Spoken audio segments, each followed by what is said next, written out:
So yeah, we've got Will Stevens coming in to talk to us about persuasion today. He's an inspirational leader and he's a speaker who's done so many things. He's flown an operational sortie in the RAF. He's been a member of the Peak District Mountain Rescue Team, and he's won a silver medal in the Clipper World Race. In his spare time, he does some business consultancy and training to clients worldwide. So, if you could all give a wonderful round of applause to Will today, and I'm sure he's going to give us a wonderful Nice. Wow, And Jason, that's sorry, I'm gonna drag everybody back here, and Will as well. yeah. I know you were setting up. You can go back to your, to the suite, to the slideshow manager, Will. Sure. I'm going to skulk in the back here so I can see you all. Nice. Okay. Okay, thank you. Thanks for that fantastic introduction. Was that David or Josh? Gave me the David. That was anyway. David. That was David. Much as Thank I'd you, like to David. claim credit. Right. Evening, everybody. Well, my job really is to sort of fill in the gaps between you getting together and expressing some ideas and sharing views, which is the real value of Cube. But I see my job really as giving you some ideas, things to stimulate your thinking, and I do hope I'm able to meet some of the hopes that you've all expressed in the hopes and fears. Um, so persuasion in my professional life, I've been a design engineer. That's where I did the flying bit. I've been in sales. I've held a number of management positions, and for the last 20 years or so, I've run a training company. In all that time, I can't ever remember being able to get my own way through command and control. Even less so when I've been leading a mountain rescue team or navigating a sailing ship around the world. I had to practice the hard way how to influence other people's thinking. So over the next hour or so, I'm going to share with you a range of ideas that have influenced my behavior, and in some cases successfully used to influence others. Um, but before I start, several of you mentioned in your hopes and fears you'd like to have ways to tackle the status quo. You'd like to be inspired. I suppose that's my job. Points of reflection. Um, I wonder if I can just ask you one question. If we can find some things here today that you can put to work, are you prepared to try them out in your personal or professional lives? I tell you what, if the answer is yes to that question, just jump up in the air for a moment. Use the space bar and jump up. Want to? Okay, great stuff. Great stuff. There's wow, some of you really hitting the ceiling. Okay, great.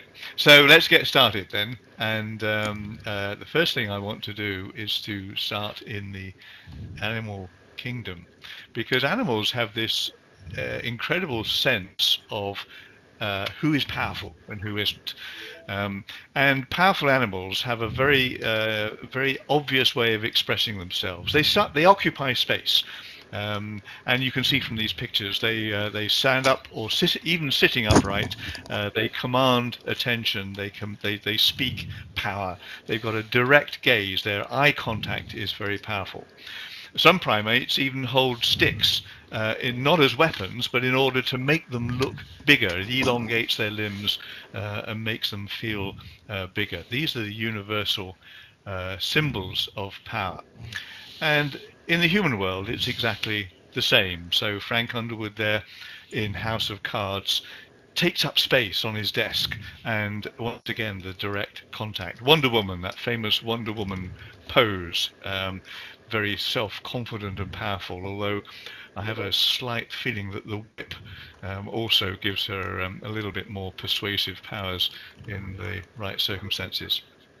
The guy on the left there, I was privileged to share a platform with this guy speaking last year. His name is Bertrand Nivard. He's the team leader of the Patrouille de France, which is the French Red Arrows. Amazing guy, fantastic pilot, but terrific leader as well, calm, confident and capable. And we instinctively feel we can trust somebody like that. And then Mick Jagger in typical commanding pose, all ways that express that we're feeling powerful. And just like animals, we sometimes use props as well in order to help us occupy that space. Superman wears a cape, and it naturally makes him feel big. If we're standing or sitting, confident people stretch out. They occupy space. They let their arms and legs. It says, I feel good about myself. Portrait painters and stage designers know exactly how to do that as well. Look at Madonna there with the stage props stretching her out and making her much bigger. And this famous photo painting of Napoleon.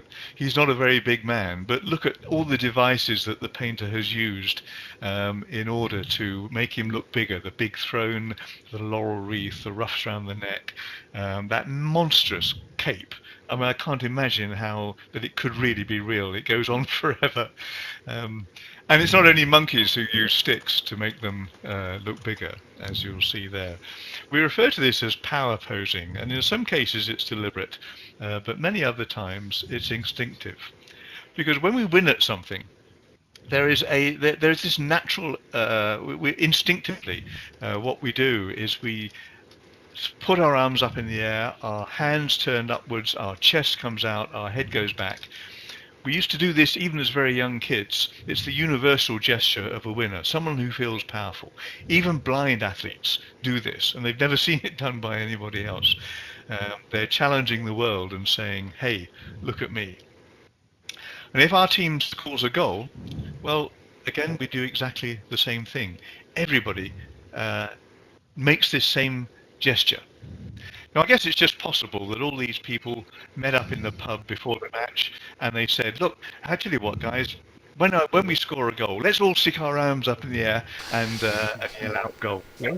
It's possible, I suppose, they did that. But all 20,000 of them, I don't think so, somehow. And what happens when we don't feel powerful? Well, we do exactly the opposite. Here is the typical submissive pose. That's also universal. It's the exact opposite. Our head goes down, our eyes are averted, we fold our arms around, we're trying to become as small as possible. Animals do this and we do it as well. It's almost like we're trying to adopt the fetal position. If we're nervous before an important meeting, or you've got to make a speech because you're the best man, or maybe it's your wedding you're going to, if we've screwed up and we're in trouble, if you're genuinely grieving or suffered trauma or depression, this sort of comfort, we're comforting ourselves by hugging ourselves. And what happens when our favorite team misses an open goal or a penalty? Then once again, we take up this submissive position. Your hand goes up to your face, which is the body language that says, I'm not going to say anything. Look how everybody's mouth in that picture is shaped like an O. Use a sharp intake of breath. We might need that breath. We need to hold on to it. We need it in there. Writers referred to this as a stunned silence, because there is silence. And it goes right back to the days when we were being hunted, when staying absolutely still and silent and holding your breath was probably your survival mechanism. So we don't even stop to think about this. It's sort of a natural way of behaving. And when the powerless and the powerful meet up, then we get an even more exaggerated picture of the different positions, both for animals and also for humans. So, where does this power come from, though? How is it that these feelings of power are expressed so obviously and seem to come naturally? We seem to, there seems to be this feeling that power comes absolutely naturally. Well, what I want to do is ask you to now get together into discussion groups and talk about exactly this. Where does this influence come from? Where does persuasion come from? Behavioral psychologists have argued for years about it, and they've broadly agreed on 7 identifiable forms of influence. So what I'd like you to do is to say, well, who has influenced me in my life?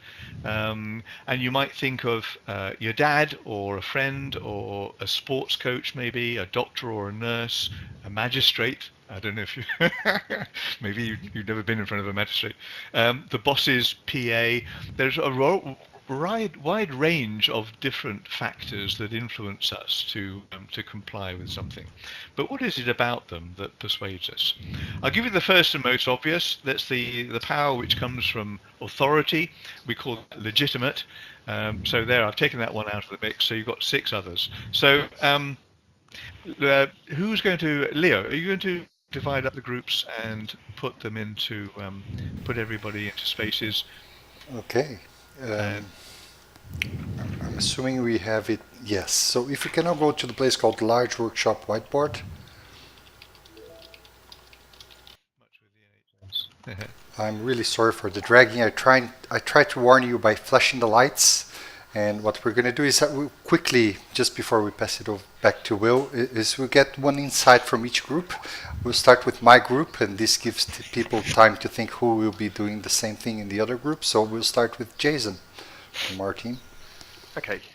Yeah, we had 2 views on where persuasion comes from. One of them was about the people that influence you, whether that's your mothers, friends, colleagues, who basically teach you your beliefs and, yeah, basically persuade you.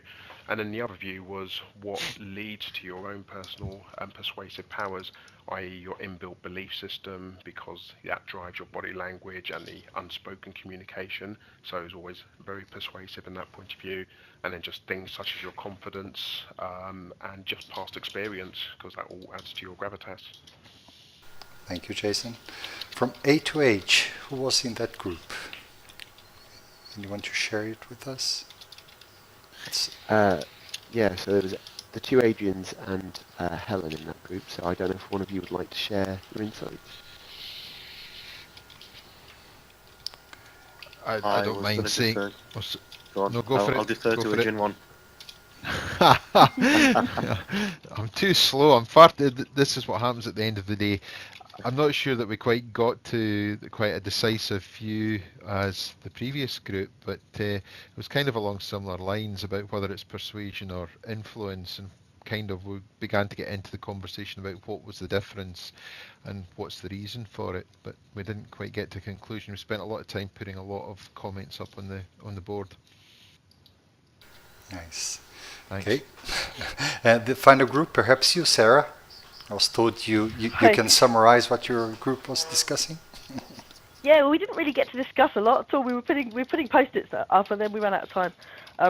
I know, but remembering what was on the post-its, it's very similar to what the other folks were saying. It's around influence and your own individual kind of knowledge, background, personality, culture. Different people persuade or use persuasion in different ways. And I think, Val, what was it you wrote? So, was it passion and conviction? If you want to add anything. Val or I was Tricia? just thinking that sometimes it's the actual subject matter itself that gives you a drive to take on something you wouldn't otherwise. Nice. Will, anything to add after hearing those 3 different, groups? Yes. Well, I wanted to take those. I've made a few notes while you've been talking, and I wanted to use those just to inform. There are some other areas that I want to add, but I certainly want to pick up on some of the things you've mentioned there so far, which is your recognition of experience, your belief systems, your confidence in people, things that impress you about people. So what I'll do is that if you're all ready now, look up at the screen, and I'll continue from this point. Okay, so let's and all we'll view add, your presentation then. some other things. Yeah. Everybody can go to view presentation.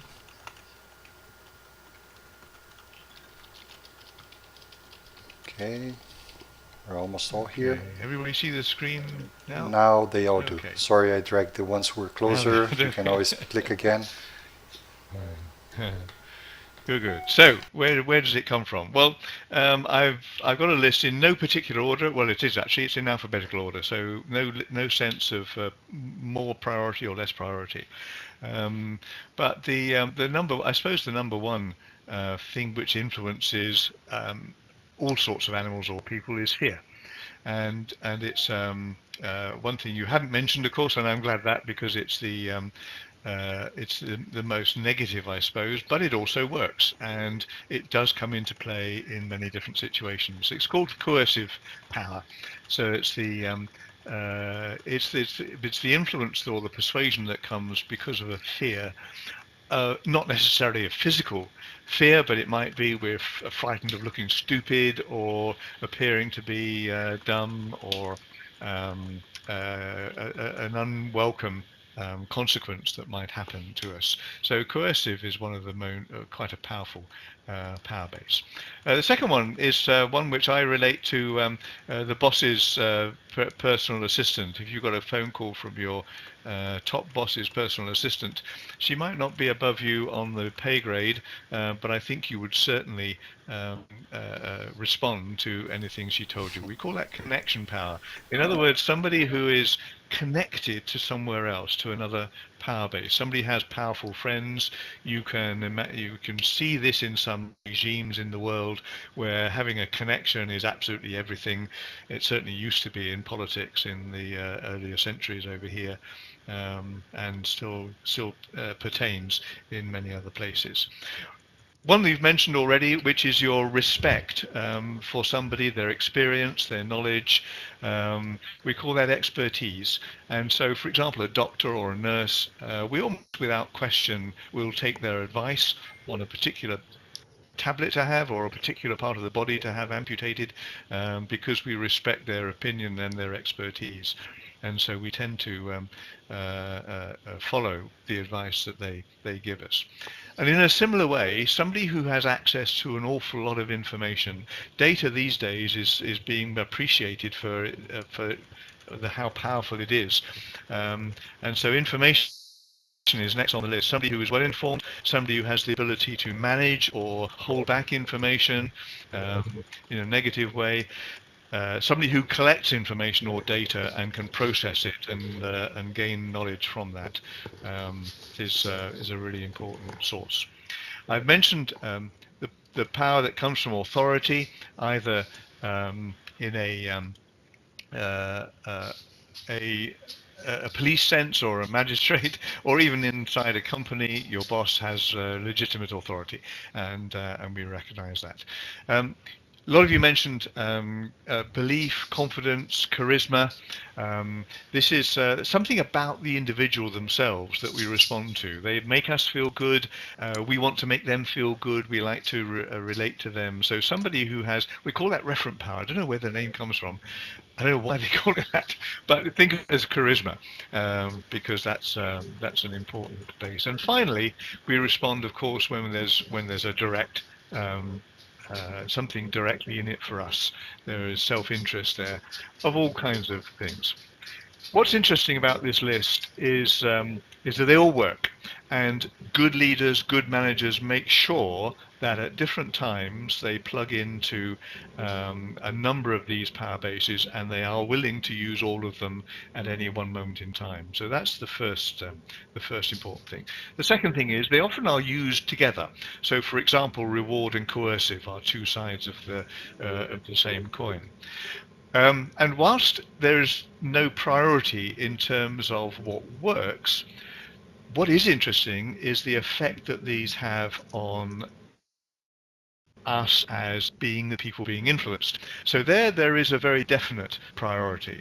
And if we look at what's called the willingness hierarchy, we are very willing to be influenced by somebody who is an expert, also somebody who has information or has charisma and has a personality. As we further progress down the list through legitimate, reward, connection, and coercive, we become a little bit more resentful about.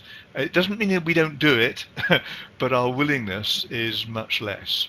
If I were to draw a line across at that point on the list, can you see something which connects the power bases at the top of the list up there, and some different factor which connects at the bottom? Anybody got any ideas? See what do you think?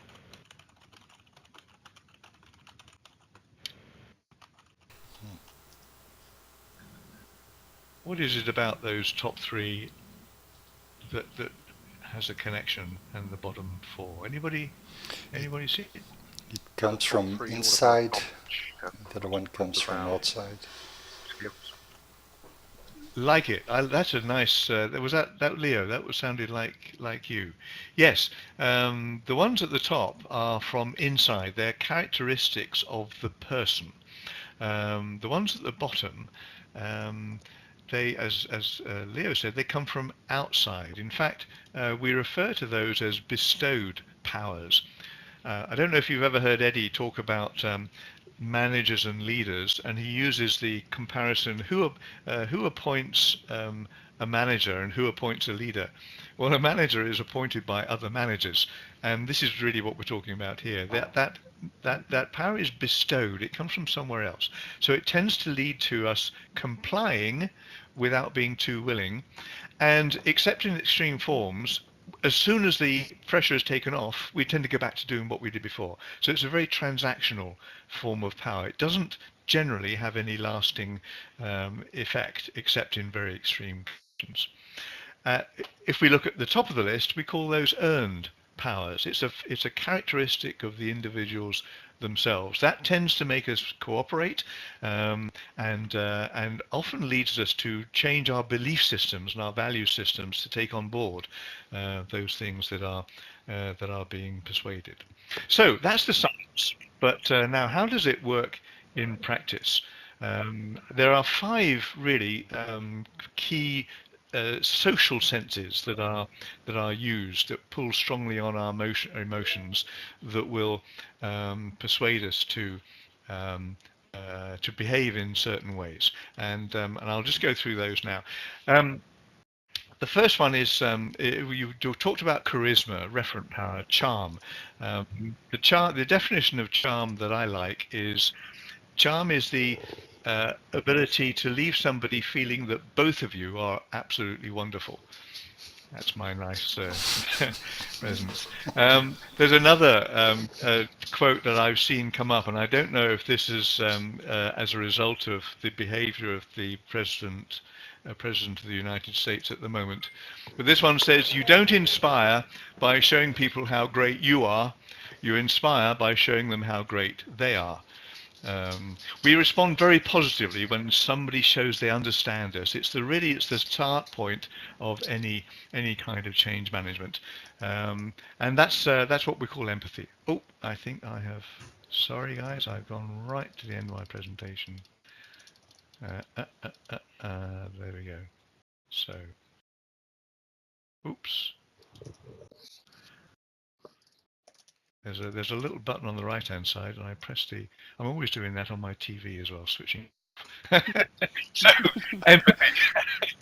we are. If somebody seems to believe in us, makes us feel good, or comes to where we are, seems to understand us, we have a really good feeling about that, and we're very likely to be persuaded. Okay, so. This weekend, my wife and I are going down to Dorset to stay with my son's new in-laws. Now, when they came to visit us at Easter, a lovely couple, but they came up from Dorset with some local beers and some wine and cheese and chocolates, and they also took us out for dinner. So guess what? This weekend, we're going to take some gifts and cheese and chocolates, and we booked a table for dinner at a local restaurant down where they live. We call this reciprocation. When somebody does something for us, there is a feeling that we want to do something back. Not every single time, of course. If it's obviously there's a sense of self-interest, we don't. But the genuine reaching out causes us to want to reach back and reciprocate, and that's a very powerful way. And a lot of companies use that. Free samples, charity gifts. Do you ever get these little stickers with at Christmas time, little charity stickers encouraging you to go and buy their Christmas cards, samples, product samples, and so on. So they're all wanting us to go and reciprocate. Okay, let's have another example. I attended a local village meeting last November, discussing planning regulations, just to go along, I suppose. In January this year, I got a phone call from the council chairman, who said to me, "I can see you are someone who cares about the development of the community." Well, that was a bit of a setup question. I could hear it coming down the track. Would you be willing to take part in helping us create our new neighbourhood plan?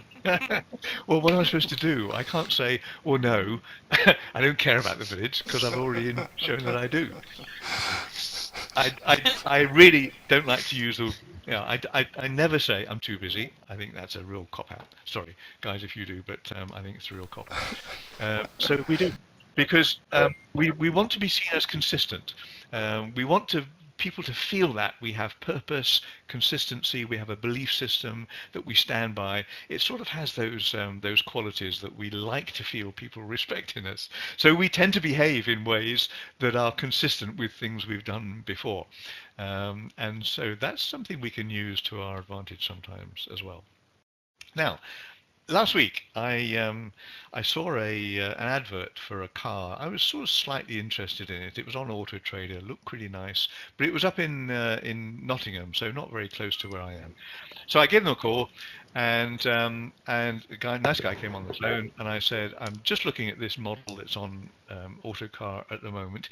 Is it still in stock? Instantly, he said, "Oh, I think we've sold that one, sir, but I'll just go back and check." Now that was a really clever way of making me feel like I want it, because he's using the principle of scarcity. If we're going to do, we don't like to feel somebody's taking away that possibility for ourselves. Anything that's scarce, we suddenly start to become very keen, much more keen to have it than it was before. I knew what he was up to, so it didn't make me phase at all. And actually, it wasn't out of stock; it was still in stock. But the idea that we could be limited, our choice could be limited in some way, is something that propels us. Auctions use that a lot. The idea of an auction and why it works is because there's always that threat that somebody else is going to beat us to it. So tending to push us towards making a quicker decision. And finally, my good wife went shopping last weekend, and as soon as she got home, she couldn't wait to show me how much money she had saved me. Anybody else had that experience? The prices she paid were much lower than the list price. We love something that appears to be a bargain. And if you're a good estate agent, or if you bought clothes lately, you will be shown the most expensive ones first, because then when you find one that's more in your price bracket, you think, hey, what a good deal I'm getting here. So all those things work. So there's lots of surreptitious ways in which those things will work, but I want to show you how you could possibly bring these into a real way of working for you. So now here's a question to you, another question to you. Does this ever happen to you? I was with some friends the other evening. We were discussing, I think, discussing movies, and I launched into, hey, do you remember that actress who was? And then suddenly my mind went absolutely blank, and I said, come on, she was in the movie with the guy. They played the bank robbery. You know, the guy, the other guy was he rode the motorbike in the Escape. You know, that film with that was about the escape from with Dickie Attenborough and blah blah. There's sort of this silence goes round, and this rather embarrassed look when everybody feels terribly sorry for you, and eventually you shut up. Then, in the middle of the night, suddenly, Faye Dunaway pops into my head. Where's that come from? What on earth has that got to do with anything? Has that ever happened to you? If it hasn't, guys, I promise, the older you get, the more it will start to happen. Because something clever happens when you tell your brain that you really, really badly want to hear something, when you really badly want to understand something. Because the brain goes away and carries on working, even though you've shut up and you've talked about other things, you've gone to bed, you've even gone to sleep. All the time, your brain is working in the background. My purpose this evening was I thought to myself before I put this thing together, what's my purpose? I want to entertain all of you. I want to stimulate some thinking in some of you, and for a few of you, I'd like to inspire you to do something different. And people follow people who have a purpose. So having purpose, understanding exactly what it is you want and what you want people to do when you've finished, is a really important part of influencing change. And yes, it was the Thomas Crown Affair, whoever mentioned the movie of the text there. Okay, so having purpose, really important. Now, tip number 2. Imagine you're about to make an important presentation to the board about a change project you are leading and for which you need a go decision. Here's how I suggest you begin. We've all agreed on the need to change the way we service this customer segment. Well, just to emphasize the point, since we last spoke, our analysis shows our performance has dropped by a further 5%. My team has put together some proposals which we believe will make a big contribution to solving these problems. If at the end of this meeting you agree with our analysis, are you prepared to support us in taking the next steps? Let's have a look at that in a bit more detail. I don't know if you've ever come across this. It's one of Eddie's favorite models, but this is exactly what it's for. It's a fundamental principle of stakeholder engagement. You've got to go to where people are in the first place, where they are already.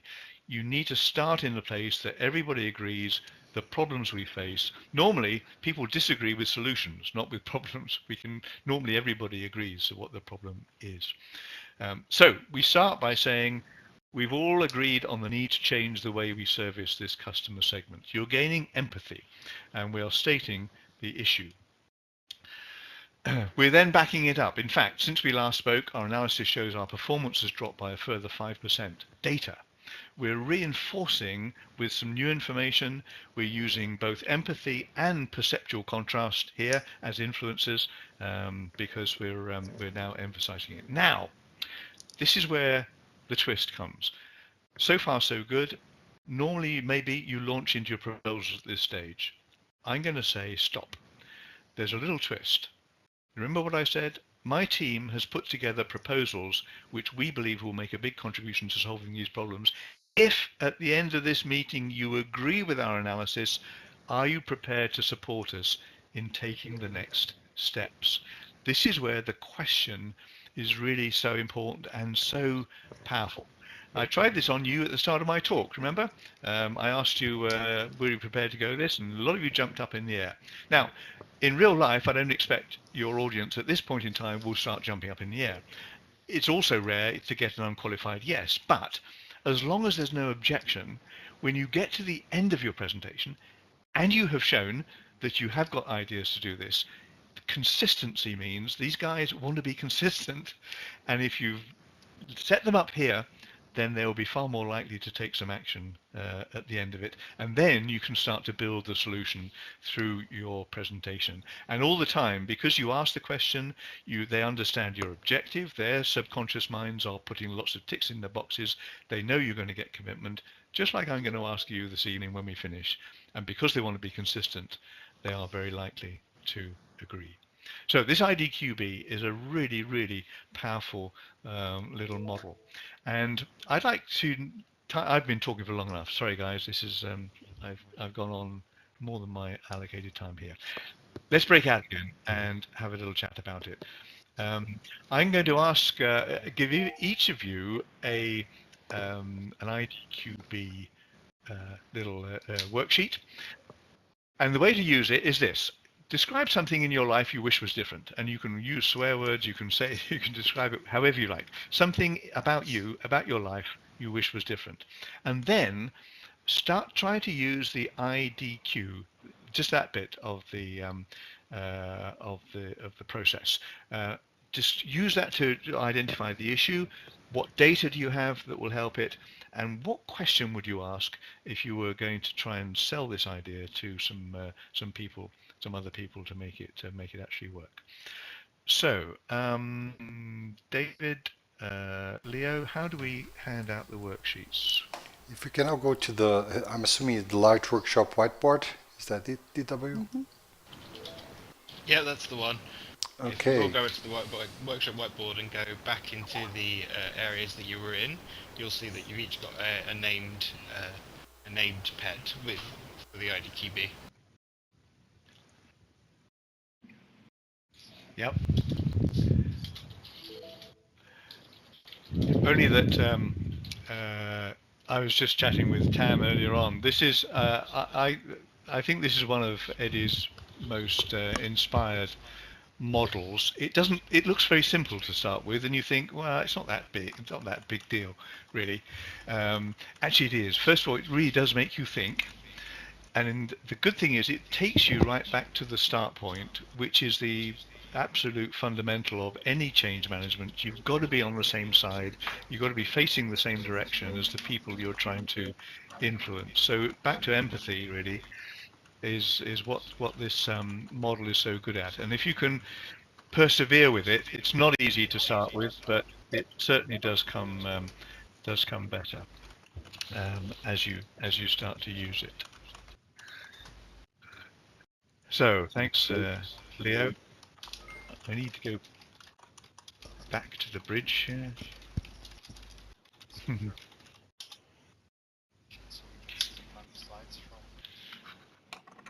Yeah, just a little. Yeah. Okay, thanks, guys. That's some good stuff there. Okay, a few thoughts to finish with. Leo, you've taken me back. Don't worry. When earlier on we looked at lots of non-verbal methods of communication, and we're sort of accustomed to the idea that our emotional state actually drives our physical state. It's what's often referred to as body language, although these days non-verbal communication is the preferred term. It feels natural. But here's the question. Can it work the other way around?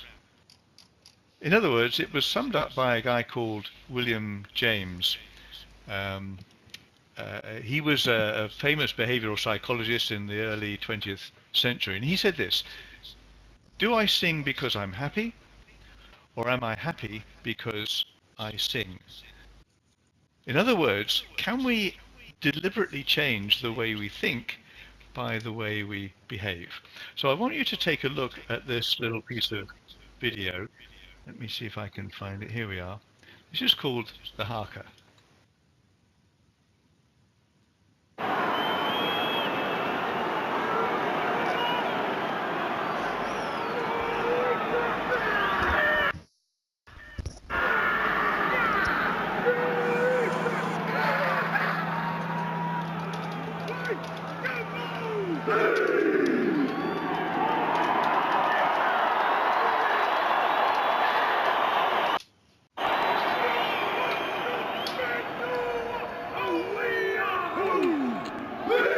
I never tire of listening to this or watching it.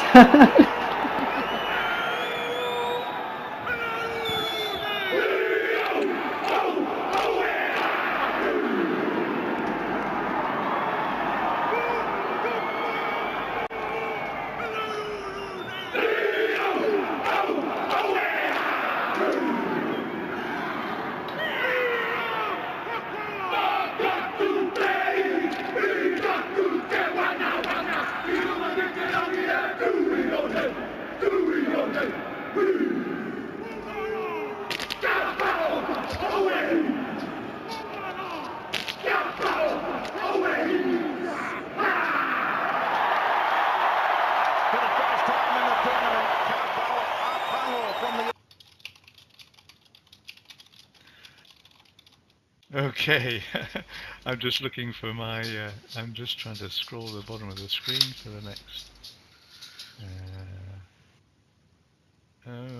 Seems I've lost my other, my second half of the show. Oh, no, that's the old one, I think.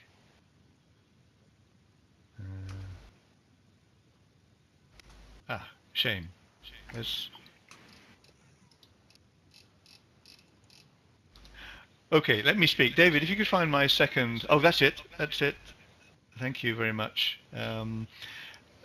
That was... the Maoris will tell you that is a dance of welcome. Now, I don't know about you, but it never feels much like a dance of welcome to me whenever I've seen it.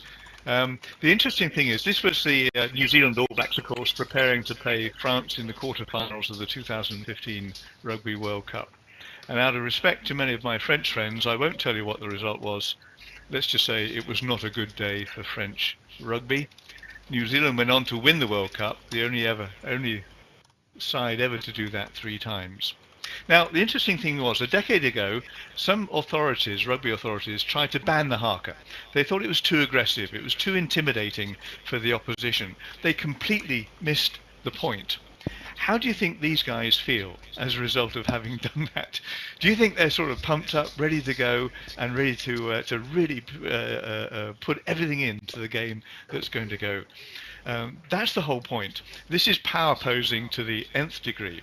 And I want to just do a little exercise with you, which you can also do yourselves. Just the final bit of the persuasion bit is to get you right and to get your head in the right space. So what I'd like you to do, wherever you are right now in your real world, I'd like you to stand up. I'd like you to take a deep breath, to occupy a bit of space. Be one of those animals that we had before. Arms out, stretch up. I'm trying to get, here we go. Here we go. That's the one I want.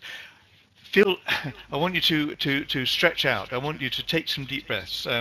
Clutch your butt a bit is a good idea. Make your upper body relaxed. Take deep breath. Think confident. Think powerful. You're good. You work for some good people. You make a fantastic contribution to your stakeholders. You're here tonight, so you're clearly keen to absorb knowledge. You can feel proud of yourself. You make a difference to the world. Am I right? If you agree with me, jump up in the air again. Just one more time. Okay, all right. So wherever you are, relax. Does that feel good? Relax. Now, here's the interesting thing. If I was now to test the chemicals in your bloodstream, this is what I would find. Your cortisol has gone down. Your testosterone has gone up. Cortisol is the stress drug. We don't want a lot of that.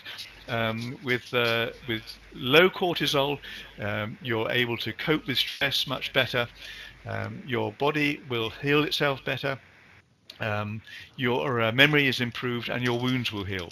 If your testosterone is high, you're more alert, you have better spatial ability, you have better stamina, you're more inclined to take risks. And oh, by the way, your sex drive has gone up as well. But don't go away for the moment. Just stay here. Okay. These are characteristics of successful people. This is what successful people have in their chemistry. They have high testosterone, low cortisol. So the idea that, do I sing because I'm happy or am I happy because I sing? Both is the answer. Your physical posture will change your emotional state. And if any of you are athletes or musicians or actors or singers, you'll know very well that you'll have some little routines you go through to make you feel good in a stressful situation. In fact, in the most simple example, if I forced you to smile by asking you to grip a pencil between your teeth, you will actually start to feel happy. It really is as simple as that. And the opposite is true as well. If you dropped a submissive pose, guess what? Your anxiety will be higher, your memory will be poorer, you'd have low energy, low confidence, you'd be averse to risk, and you'd have a limited attention span. Clever negotiators know this, and I could tell you many, many examples of how humiliating it can be to be put in a negotiating position by clever negotiators. They know full well that if they force you to adopt a physical submissive posture, it will absolutely affect your thinking and the way you speak and the way you negotiate. So before you go into any encounter where you're likely to feel stressed, I'd like you to prepare. Think about your objectives. What is it you want your audience to do when we're finished? Get your head in the right space. Do the haka or something like it, and make yourself feel good. Plus, adopt some of these ideas that we've talked about this evening. So, I said at the start, if I gave you some ideas, have I inspired you to do something different? If I have, please just leap up in the air one more time, just to. Thank you very much. That's fantastic. I appreciate your Thank attention. you. Thank you very much.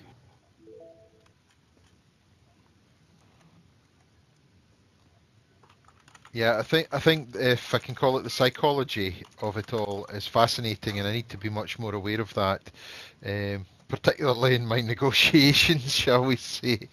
It makes a big difference to take that on board so that I can hopefully influence positively and persuade. Thank you. Thank you. I was talking to myself there, wasn't it?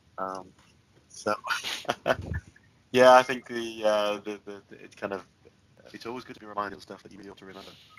And you know, in terms of kind of getting yourself into a good, happy, confident state before you go into difficult situations is rather than just running from one thing to the next is definitely a good thing to be reminded of. Well, I was very happy with the presentation. What I would say, I had to log off halfway through, so I missed bits, but I came back for the haka, and it was very good. Thank you. Yeah, it's been really good. The number one point for me was introducing the question into doing my persuasion or negotiation, because far too often I just tell and I'm not actually listening. Hi, I think that was really good to help keep focused on what it is that you're trying to do and who you're trying to do it with. I think it'd be nice to follow this one up with a session on the sliced bread, because that's from lots of different perspectives as well. So maybe that could be the next talk. But it's been really great. Thank you very much. Yes, so a nice presentation. Thank you very much. And my key learning was this elements of sources of persuasions, empathy, reciprocation, and consistency, and so on. To really be helpful to think more about this one. Michael, yes, I thought it was very good. Even just the physical posture and the whole physicality component of persuading people. I think that by itself is a pretty powerful reminder, I think. Yeah, likewise. It's just a reminder that there's lots of different aspects to persuasion, and the physical bit, and the way you come across to other people, and the approach that you take. If you plan in advance and you give it some thought, then obviously you're going to be more effective. So very useful. I thought that was great. I really enjoyed that, and I am now standing because I have a standing desk like Superwoman or Wonder Woman, whoever it was. Wonder Woman. I have the posture. Brilliant. It was a brilliant presentation. Thanks very much, Will, with some top tips, which I'll be taking on board. Thank you. Yeah, I actually found it really good because it's a way of actually dissecting a problem or an issue, so that if you want to persuade people, you've got the proper tools to QB as well, help dissect an issue one might have. Well, I'm in an open plan office, so I'm getting some very odd looks and questioning looks. But yeah, good to have a reminder of bringing people along with you. Thank you, guys. Thanks for being such good participants. Yes, thank you, Leo. So I just want to quickly say, you'll remember at the beginning we asked everyone to put a sticky note up on the map showing where they are in the world today. And I can tell you that by meeting on Cube today instead of meeting in the physical world, we have saved 10,092 miles of travel. So to put that in perspective, that would have meant we would have to drive for 11 hours each or fly for 5 hours each to meet up. We would have burnt 4.9 tons of carbon, and that could be used to heat and light a house for 357 days, so almost a year. We would have lost 2,054 pounds on the time we spent travelling, and the travel itself would have cost 4,743 pounds. So the total cost that we've saved today is 6,797 pounds. Very good. Very nice perceptual contrast there. Gosh, no, thanks, guys. I'm sorry it was rushed. It's always difficult with these things to know where to stop and what to leave out. But thank you very much for all your participation. That's great. Thank you. Thank you. Whizzed by. That's great. Thank you. Thank you. Thank you. Thank you. Thank you very much. Bye bye. Thank you, everybody. Thank you. Thanks, Will. Thanks a lot.